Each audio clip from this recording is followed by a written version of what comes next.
जहां तक सवाल चुनाव का है, 2022 उत्तर प्रदेश का चुनाव देश का चुनाव होगा।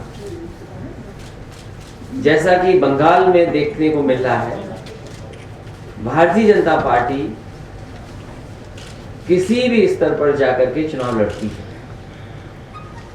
भारतीय जनता पार्टी का मुकाबला करने के लिए समाजवादी पार्टी ने लगातार संघर्ष किया और लगातार ये प्रयास किया है कि कोई भी समाजवादी पार्टी में शामिल होना चाहेगा, समाजवादी पार्टी में उसको जोड़ने का काम हम सभी मिलकर के करेंगे।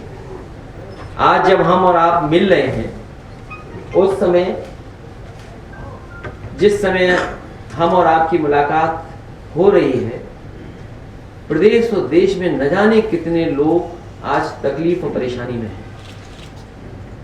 रात से लेकर के सुबह तक और पिछले 4-5 दिन से लगातार लोग तकलीफ में हैं। जो अखबारों में पढ़ने का मिल रहा है, जो टीवी पे थोड़ा बहुत देखने को मिल रहा है, सोशल मीडिया भरा पड़ा है और व्यक्तिगत संपर्क करने से जो जानकारी मिल रही है, ये वैश्विक महामारी ने एक बार फिर हम सबको घेर लिया है और ऐसे चक्रव्यूह में फंसा दिया है कि अब इससे बाहर कैसे निकलें। हम जब आप मिल रहे हैं, दुखद है कि बहुत सारे लोगों की जान गई है। हमारे बीच काम करने वाले पूर्व सांसद श्यामाचरण गुप्ता जी राजनीति में लगातार काम करते रहे जनता के लिए। उद्योग में जो भी कर सकते थे, उद्योग में भी उन्होंने बहुत अच्छा काम किया। न जाने कितने लोगों को नौकरी, रोजगार और काम से जोड़ा था। आज वो हमारे बीच में इसलिए नहीं क्योंकि कोरोना से उनको संक्रमण हुआ और कोरोना का इलाज कराते कराते उनकी जान चली गई। ऐसे बुरे दिन, ऐसे काले दिन, ऐसे तकलीफ भरे दिन हमने आपने कभी नहीं देखे होंगे। और जिस तरीके का संकट आ रहा है, जो गरीब है सबसे ज्यादा तकलीफ में, जो गरीब है उसको रोजी रोटी, रोजगार, गरीब को ये समझ में नहीं आ रहा कि हम रोजगार से आगे अपना जीवन यापन करें, कुछ काम काज कर लें या बीमारी से बचें। और जिन्हें इंतजाम करना चाहिए था, वो स्टार प्रचारक बनकर के दूसरे प्रदेश में झूठ बोलने के लिए निकल पड़े। उत्तर प्रदेश की हालात क्या है? दवाइयां नहीं है, अस्पताल में एडमिट नहीं हो सकते, जो आपको बहुत जरूरत की दवाई है वो पर्याप्त है ही नहीं, टेस्ट नहीं हो पा रहे, और अगर टेस्ट हो भी रहे हैं तो जिस समय उनका रिजल्ट आना चाहिए था, रिजल्ट में भी डिले कर रहे हैं। और वैक्सीन लग जाने के बाद भी लोग इस बीमारी से परेशान है, बीमार हो गए। अगर लखनऊ की जो प्रेस्टिजियस इंस्टीट्यूशंस हैं, अगर उस इंस्टीट्यूशन के लोग भी ऐसी बीमारी से तकलीफ में चले जाएं, तो आखिरकार आम जनता का इलाज कौन करेगा? अस्पतालों की जो दुर्दशा की है, क्योंकि सरकार ने कोई तैयारी नहीं की, सरकार अपनी वाहवाही में रही। जब बीमारी खत्म हो जाती तो वाहवाही होती तो ठीक था, लेकिन बीमारी को छिपा करके, आंकड़ों को छिपा करके, जानकारी को छिपा करके और अपनी वाहवाही की खुशी मना रहे थे। क्या कोई ये सोच सकता है वैक्सीन की जगह जो वैक्सीन लगनी चाहिए थी वो कुत्ते वाली दवाई लग जाए? इससे दर्दनाक, इससे खराब क्या हो सकता है? और फिर आखिरकार सरकार की जो जिम्मेदारी है, वो सरकार क्यों नहीं जिम्मेदारी निभा रही है? इनके लिए चुनाव जरूरी है, जान जरूरी नहीं है।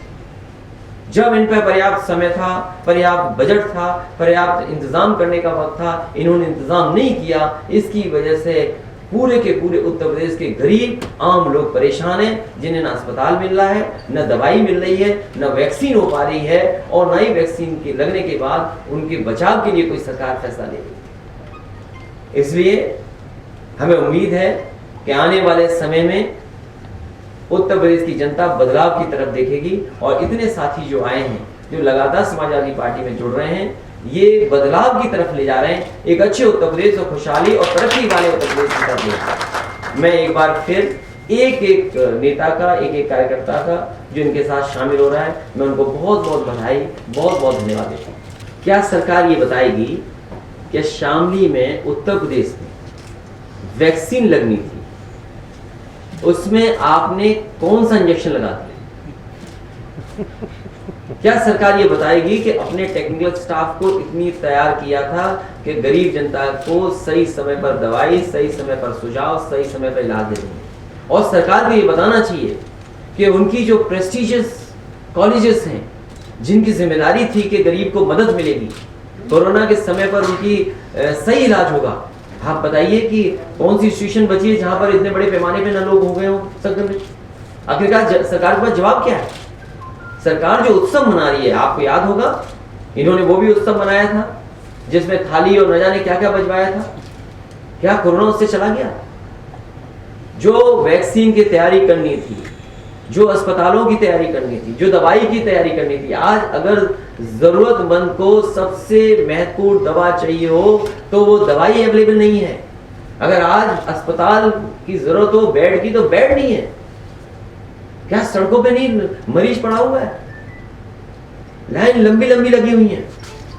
क्या इंतजाम किया सरकार ने? और तब जब उत्तर प्रदेश में और दिल्ली में सरकार एक ही पार्टी की है, और फिर किस बड़े पैमाने पर करप्शन हुआ है वो एक विषय अलग है। जो कोरोना के समय पर जो चीज ली गई, जो दवाइयां, जो इंस्ट्रूमेंट्स लिए गए, जो मेडिकल इक्विपमेंट्स लिए गए, क्या बड़े पैमाने पे बेईमानी नहीं हुई उसमें? क्या उत्सव मनाएंगे? ये उत्सव और प्रचार से ही सरकार चला रहे हैं। इन महिलाओं को लगा दिया रेबीज का टीका। टीके कम पड़े, किसी इलाके में 2-3 दिन से टीके पहुंचे ही नहीं है। कोरोना टीके के नाम पर वो तो वही सेम न्यूज है। टीके के दोनों खुराक लेने के बाद भी यूपी में स्वास्थ्य विभाग के मुखिया हुए संक्रमित। 40 डॉक्टर एक जगह संक्रमित, 25 डॉक्टर एक जगह संक्रमित। हम आपको बता दें, उत्तर प्रदेश से भारतीय जनता पार्टी का सफाया होगा, क्योंकि आज भारतीय जनता पार्टी पर जवाब नहीं है महंगाई का। क्या भारतीय जनता पार्टी बता सकती है कि डीजल पेट्रोल क्यों महंगा हुआ है? क्या भारतीय जनता पार्टी ये बता सकती है खाद और डीएपी की महंगाई क्यों हो रही है? क्या भारतीय जनता पार्टी ये बता सकती है कि मीटर ठोक करके और बिजली का बिल महंगा कर दिया? आपने यहाँ पर प्रधानमंत्री, राष्ट्रपति न जाने कितना पैसा खर्च किया आपने इन्वेस्टमेंट मीट पर। क्या कोई इन्वेस्टमेंट आया उत्तर प्रदेश में? तमाम नौजवान जिनको नौकरी रोजगार चाहिए, क्या आपने रोजगार का इंतजाम किया? तो ये बड़े सवाल हैं जिनका जवाब उनके पास नहीं है, और यही सवालों का जवाब उत्तर प्रदेश की जनता आने वाले समय में देगी। नौजवान तैयार है, किसान तैयार है, और इतना अन्याय, उत्पीड़न, इतना लोगों का अपमान किसी सरकार ने इतना अपमान नहीं किया होगा जितना इस सरकार में अपमान हो रहा है। आप सरकार के खिलाफ सच्चाई बोल देंगे तो आप अपमानित हो जाएंगे। समाजवादी पार्टी और समाजवादी पार्टी के तमाम हमारे पूर्वज और हमारे तमाम पुराने नेता, और सबसे बेहतर उदाहरण यही है कि डॉक्टर राम मनोहर लोहिया और डॉक्टर भीमराव अंबेडकर जी दोनों मिलकर के काम करना चाहते थे।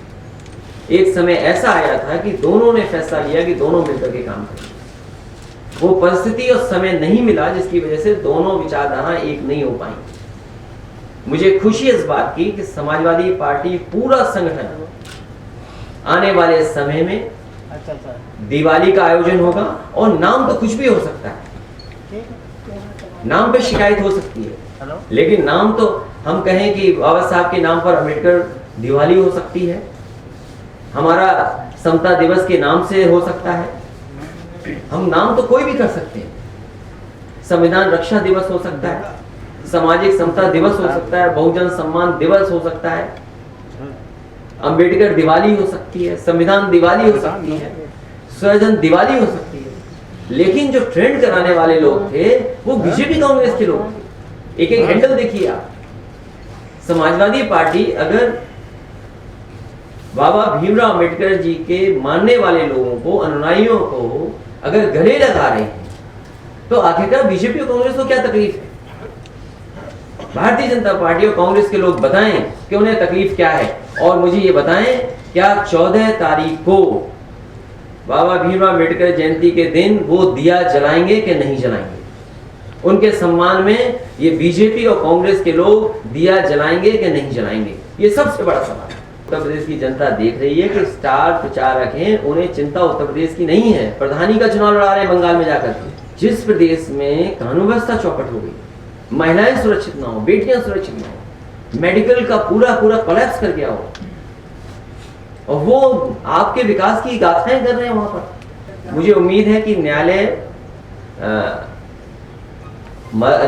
से न्याय मिलेगा, और भारतीय जनता पार्टी सरकार से आप किसी को न्याय की उम्मीद नहीं कर सकते। अभी हमारे एक साथी ने जो पीछे पूछा कि एक विधायक को कपड़े उतार करके जमीन पर लेटना पड़ गया, अब उसका पक्ष कुछ भी हो सकता है,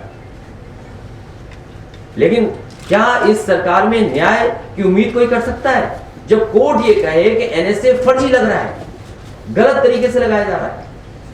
एक मुकदमा आप पहले दिन से हम और आप मिल रहे हैं, जिस समय से भारतीय जनता पार्टी की सरकार बनी थी उस दिन से हम और आप मिल रहे हैं, उस दिन से लगातार कह रहे हैं कि किस तरीके से झूठे मुकदमे लगाए जा रहे हैं उत्तर प्रदेश में, किस तरीके से फेक इनकाउंटर हो रहे हैं, किस तरीके से आईपीएस पे भ्रष्टाचार का आरोप लगा रहा। आज महाराष्ट्र में देखिए, अगर भ्रष्टाचार का आरोप लगाए क्या हालत हो गई है, और उत्तर प्रदेश की तो रिपोर्ट ही नहीं बताया वो कहां है।